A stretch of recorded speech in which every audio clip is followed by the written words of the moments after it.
All right, good morning. We're here on a Saturday morning with Joel Gruver at Western Illinois University. Joel, it's really, really great to be with you. Tell us where we are and what you're doing here. This just looks absolutely fantastic. Well, it's great to have you here. Thank you. We are in southwest Warren County. Okay. And Illinois has 102 counties, but this is one of the places that some people call a garden spot, some really, really good prairie soils. And this particular farm is the Allison Organic Research and Demonstration Farm. And it's a project that was started in 1989 when the university did not buy the land, but started renting the land from the Allison family. And it was a pesticide-free research farm initially. The land had never been farmed conventionally, so it's a very unusual piece of ground in Illinois. And the farmer, Mr. Allison, had used organic practices before organic was called organic. He was just using traditional practices, and he had hogs and integrated crops and livestock on a small scale, 80 acres, and we rent 77 acres that includes everything except for the homestead. Okay. And it's evolved over time to being a certified organic farm. In 1997, they started transitioning the first ground, and by 2009, the entire site was certified organic.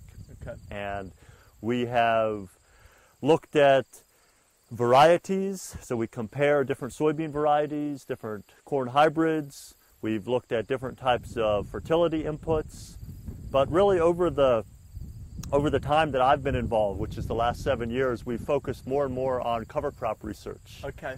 And I think cover crops are certainly a very important tool in the toolbox for organic farmers, but they're becoming more and more interesting to conventional farmers. And so, since my students are almost all from conventional farm families, I need to do work that's relevant.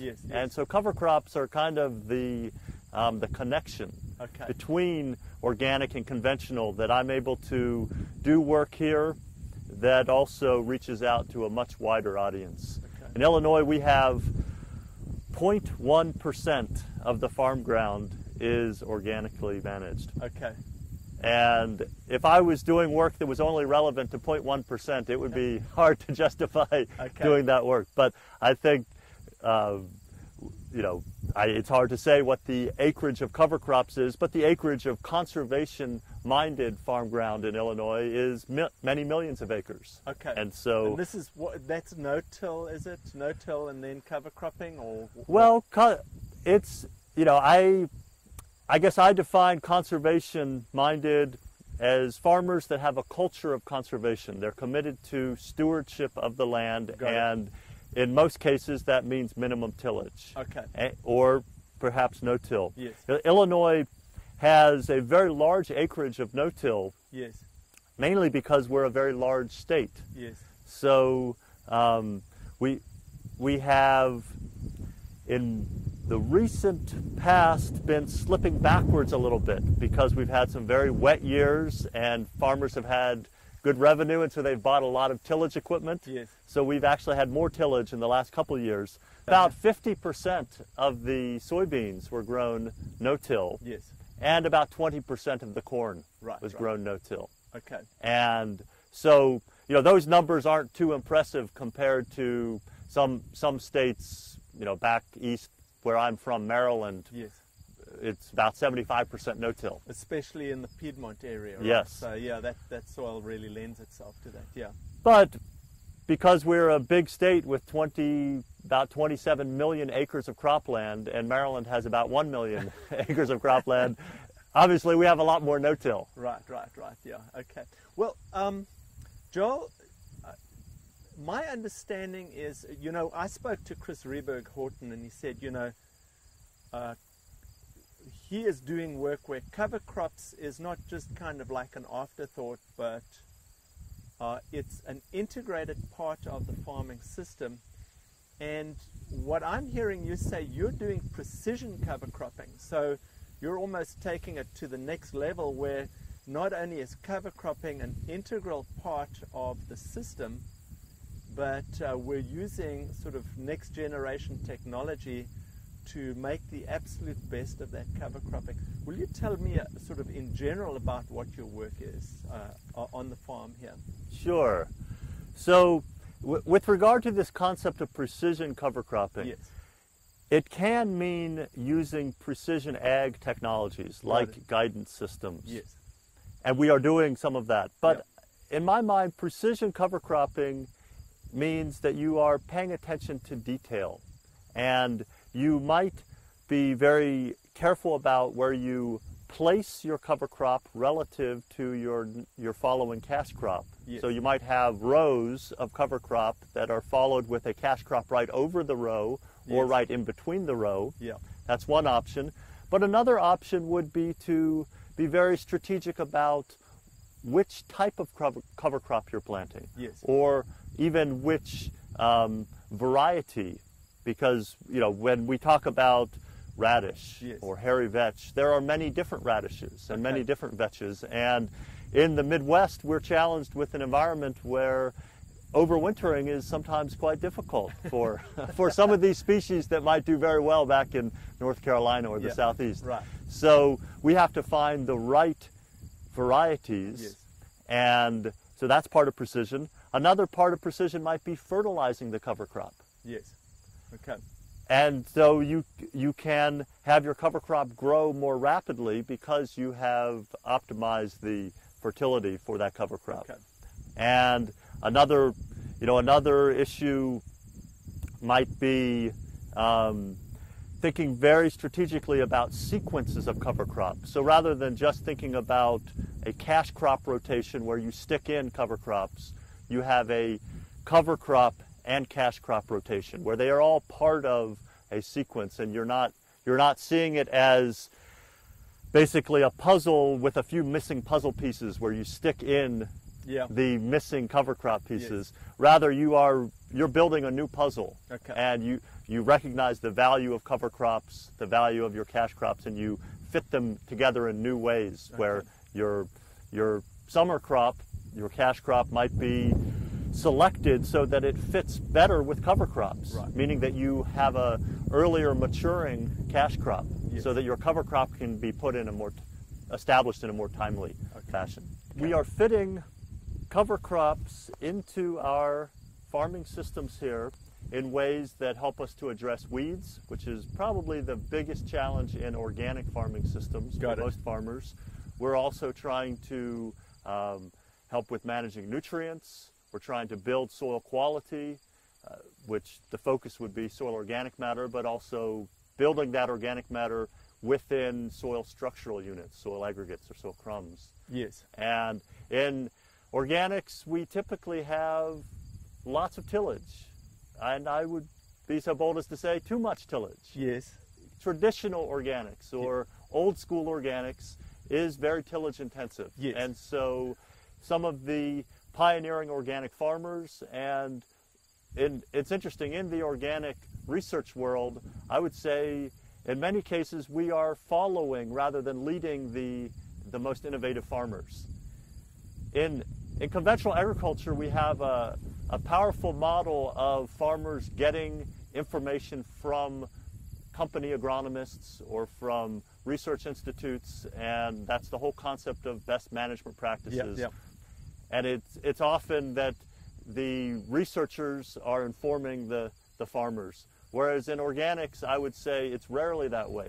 The most innovative farmers are often ahead of the researchers. Wow. And okay. so we do a lot of interview projects where we interview the most innovative organic farmers and then try and figure out where we can fit in and do things that they might find a little risky. Well, I have great admiration for the brain power within the production community. Yeah. Okay. I interact with farmers in the conventional world all the time. That's really the majority of the farmers I interact with, because it's my students' families, and they do so many things very well. Yes. But there is part of industrial agriculture is this concept where you have very similar practices being used Yeah. across a very large acreage. Yes. When something is developed as an expensive technology, to develop that has millions of dollars of R&D, it has Yes. to be applied across millions of acres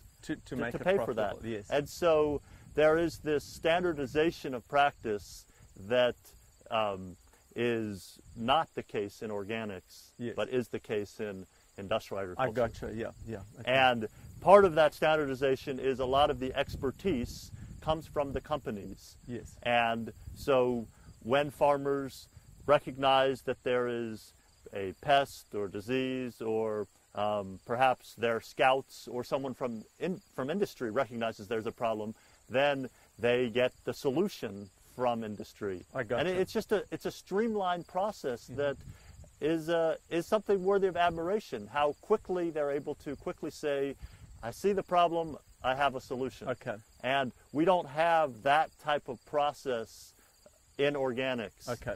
Partly because we don't have all of that R&D in organics, but also because organic strategies are more preventative. Yes. Where you have to create a system that avoids the problem rather than being so therapeutic. Yes. So, okay, I understand. Yeah, that makes a lot of sense.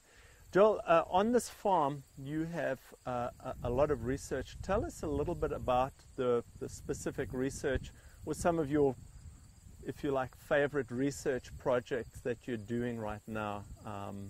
And we're going to go out in the field and actually see them in action. But tell us a little bit about your research and what you're finding. So some of the most interesting projects are the ones related to precision cover cropping. Okay. And one exciting thing that we noticed was when we pulled soil samples right in the row where a cover crop had been planted but had winter killed. Yes. And we looked at radishes, Yes. and we looked at Phacelia, Yes. and we looked at mustard and a couple other ones. Yeah. When we sampled in the row versus 15 inches off the row, rather in the interrow, Right. there were substantial differences in soil test levels of phosphorus and potassium. And the differences were so large that essentially we were having a nutrient banding effect that would be equivalent to if we had brought in a commercial fertilizer and banded it in that row. But of course we did not. We just grew a cover crop in the row. And what is interesting is the levels of available fertility indicated by the soil test are higher than what could have been acquired by the cover crop.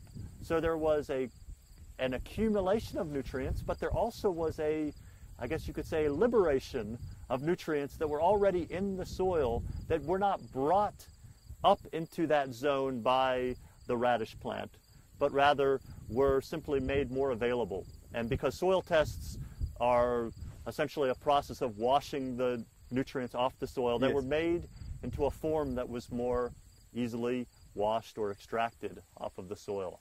Okay. So give me a little bit of an idea of that process. How come you were finding these higher concentrations? What is the radish plant doing to the soil, and what's happening in the biology and the chemistry of that soil to make that those nutrients more available and to concentrate those nutrients? Well, I wish I could tell you mechanistically exactly Okay. what's going on. I don't think anybody knows. Okay. But I think we do know that radishes can easily acquire 150 to 200 pounds of nitrogen per acre if you have a radish plant that is planted in a timely fashion. Yes. So that it's able to grow to a good size. So the radish plant is a great scavenger, right? It doesn't produce its own nitrogen. It's just going to suck that nitrogen from the surrounding environment. It's a great scavenger, and it doesn't just scavenge nitrogen. It also typically accumulates at least as much potassium as nitrogen. Okay. And then high levels of phosphorus Okay. as well, and of course all of the other nutrients that are used by all plants. And then one of the differences about radishes compared to many other cover crops is how quickly the nutrients are released. This could be a strength if your cash crop is following soon after the radish, or it could be a weakness. Yes, yes. Because they could be released too quickly. Okay. So you're talking about the mineralization process. It Right, immobilizes it in growth and then mineralizes it as it begins to break down. Absolutely.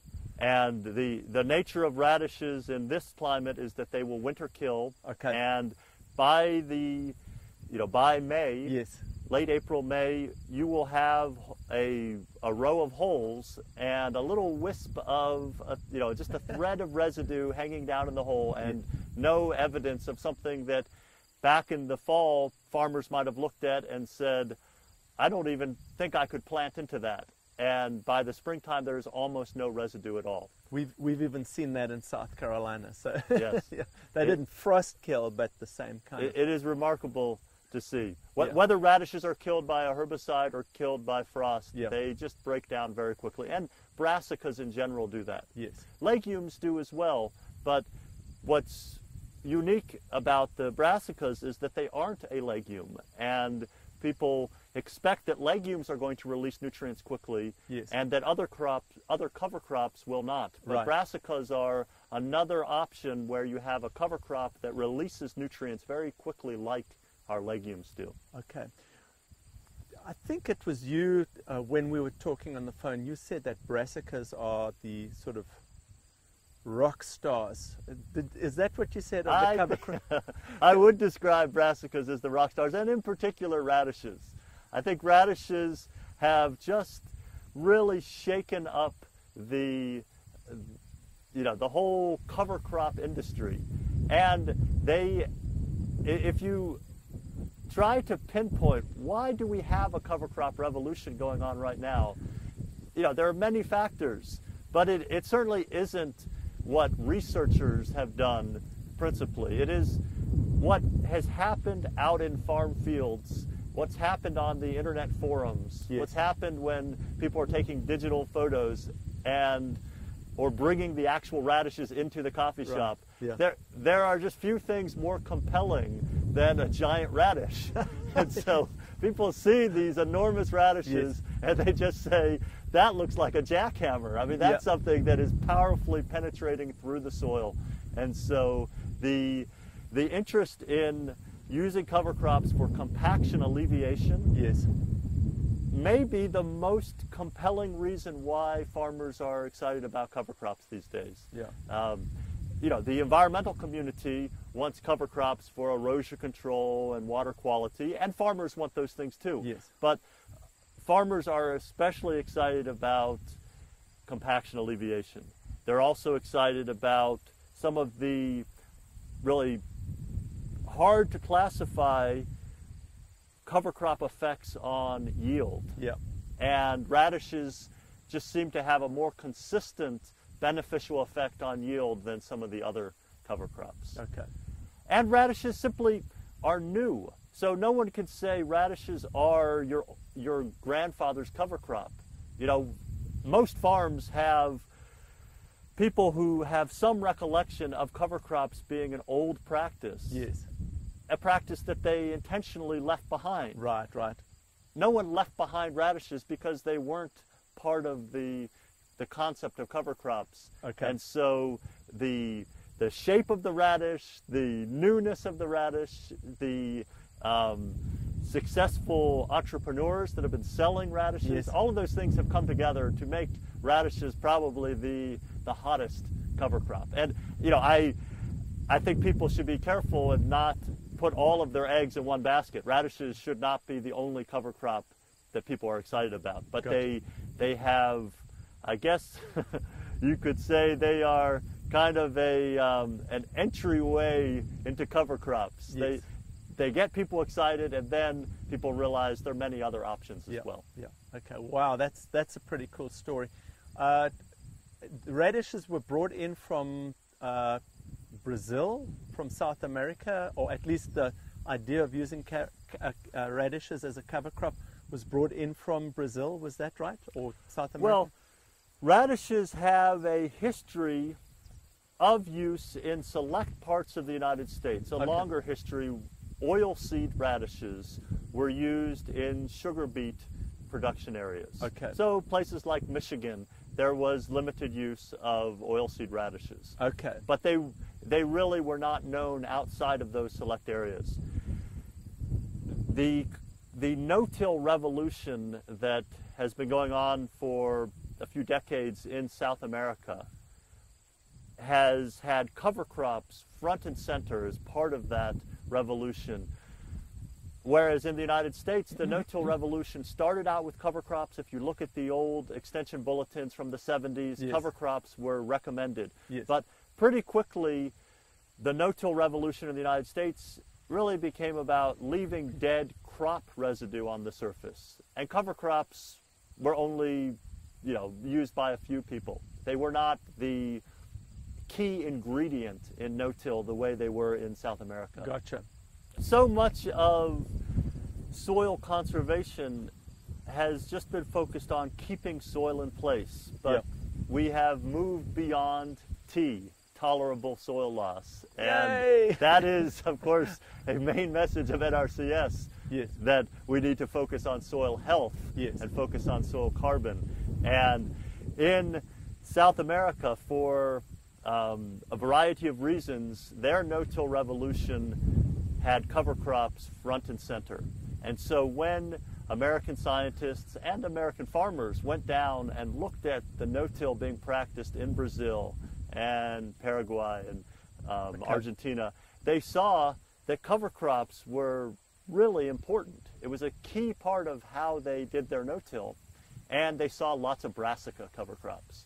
So my master's advisor, Ray Weil, went down and came back really inspired that there is a future for cover crops in the United States, and the resistance might be overcome by using more brassicas. Oh. So he put together a team of graduate students, a brassica cover crop research group. Yes. And that's certainly not the only reason why brassicas became exciting to scientists and farmers, but that group played an important role. It brought cover crop seed, radish seed in particular, to people like Steve Groff, yes. who of course has done amazing things with tillage radish and his company Cover Crop Solutions. And it was a comprehensive look. So we had people looking at nitrogen scavenging, yes. nitrogen release, nutrient effects beyond nitrogen, such as phosphorus availability, and the nematode story. My late wife did a project where she investigated the nematode effects, and she didn't just look at the pest nematodes, the plant parasitics, she looked at the whole community. Yes. So there was a really comprehensive look at how brassica cover crops impact soil systems. Okay. And Ray Weil was instrumental in assembling that team. Yeah, wow, that's a great story. Joel, let's just go back to the research that you have. Tell us about some of the plots that you have on before we actually move out and have a look at them. Okay, so I was telling you that we were seeing these nutrient enhancement effects where we have the radish row or other cover crop rows. And so how do you capture those effects? Yes. Well, you can plant right directly over those cover crops. Okay. Now that could have been done traditionally with a very careful tractor driver, but is so much easier today with satellite guidance. And so we use equipment that is owned by the neighboring farms, yes. but we are able to rent it. Yes. In some cases, the farmers come over and operate it. Okay. But we use equipment that has the highest level of guidance, sub-inch accuracy guidance. And if you look behind me, you see evidence of that. That's some strip tilling done with sub-inch accuracy guidance, or RTK guidance. Yes. And so we have cover crops planted with guidance. Yes. We also now have cash crops planted with guidance. And when you put those two together, you can put the cash crop right on top of the cover crop. And this is the first year where we really, I think, are going to see the impact of putting the guidance together on both ends of the system. And that's, again, if you're putting your cover crop, like, for instance, your radish in rows, it's basically localizing a lot of those nutrients. And then, therefore, like you were saying, it's like the nutrients were knifed in, or is that correct? Yes. Now, we don't want our root system to only grow in the row. We want our roots to be exploring a large volume. So, there are debates within conventional agriculture about, do we want to broadcast nutrients or ban nutrients? Correct. And so I don't think all cover crops should be banded. Yes. But I think you can use less cover crop seed if you are planting it with precision. We used a corn planter with the right plates, with small milo plates, yes, to precision plant the radish seeds. Yes. So you can use less seed. You can place it specifically where it's going to have the right amount of space around it. It will be pressed into the soil more precisely than what a drill would do. And so basically you can do more with less. Correct. I guess you could say. So in other words, instead of, say, spending $40 or $50 an acre, you might spend closer to $15 an acre, say, for a radish cover crop. That is the potential.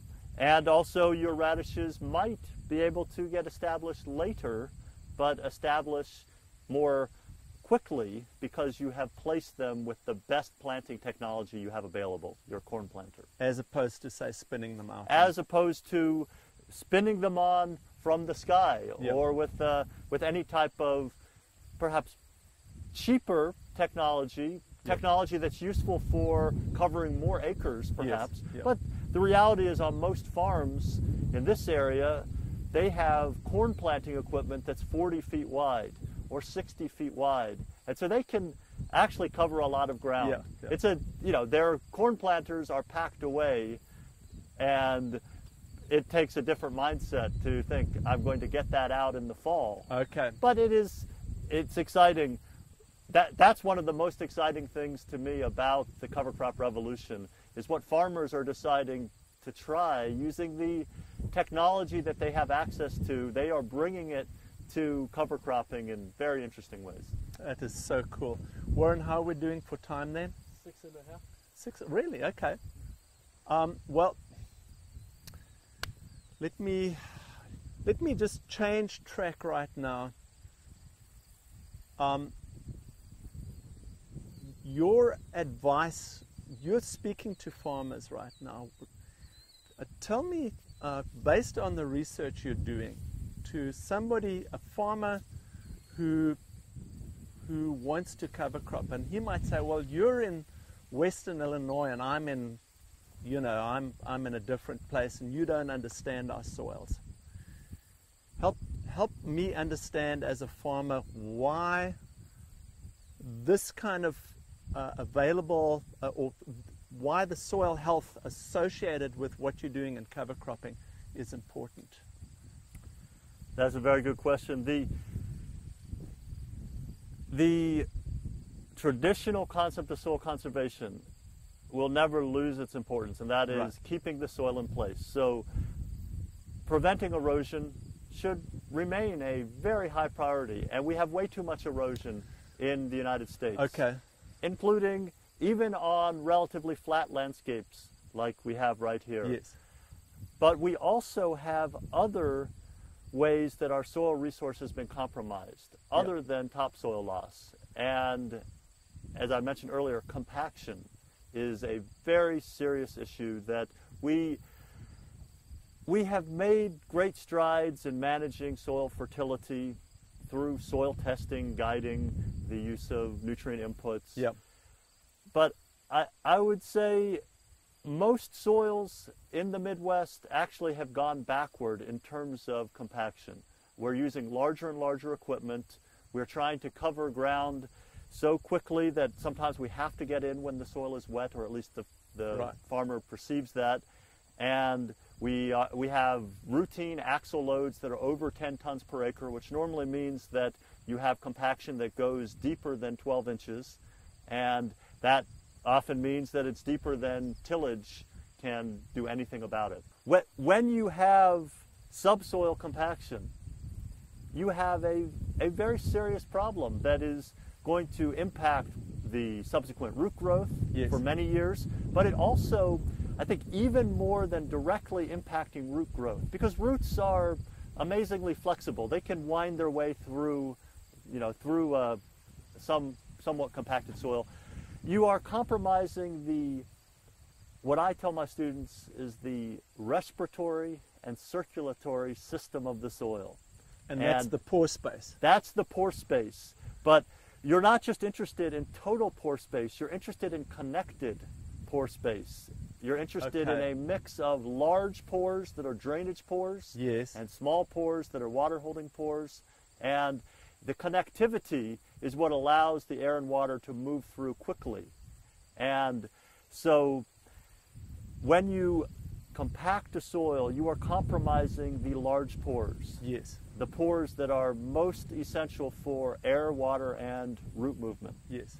And so cover crops are not the only, but a very valuable way to reestablish connectivity of large pores.